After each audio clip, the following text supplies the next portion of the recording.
Hello guys! Welcome back to my channel! So today's video ay gagawa tayo ng cupcake sa microwave. So by the way, kung hindi ka pa nga pala nagsusubscribe sa aking channel, click mo na yung subscribe button dyan sa baba and then click mo na rin ang notification bell para updated ka sa mga susunod na videos.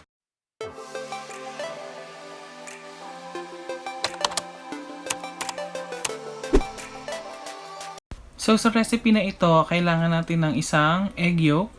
Ilagay natin siya sa mug. Lagyan natin ng 1 tablespoon of white sugar, 5 tablespoon of melted butter, and then 1 teaspoon of vanilla syrup.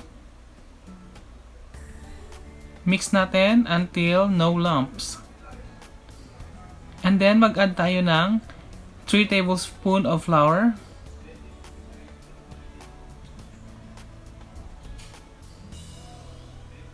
and then 1/2 tablespoon of baking powder, and then isi-sift natin.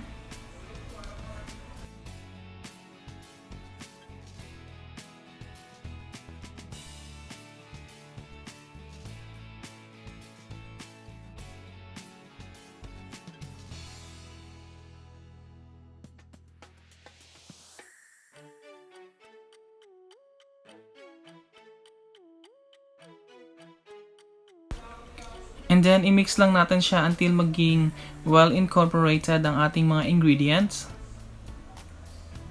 Kapag okay na yan, lagyan natin ng decorative toppings.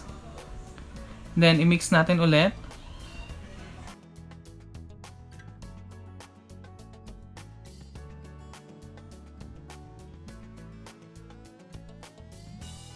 And then, kapag ready na, ay ilagay natin siya sa microwave for 1 minute.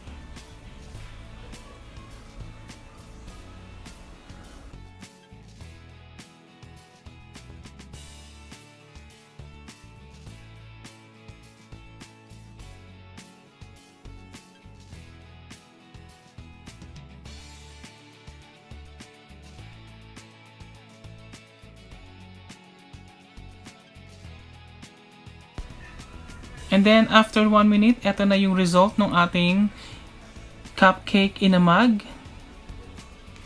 And then, kailangan din natin ng 2 tablespoon of powdered sugar. And then, lagyan din natin ng 1/2 tablespoon of water. And then, i-mix lang natin until ma-dissolve yung sugar.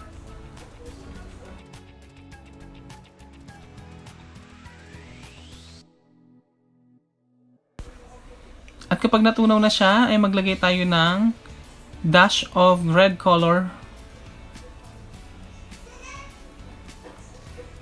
red food coloring.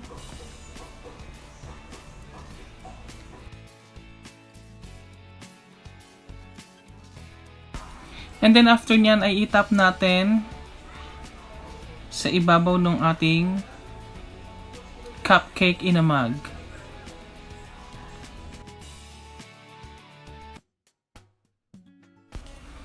So, lagyan lang ulit natin ng decorative toppings. So, ayan na yung ating cupcake in a mug.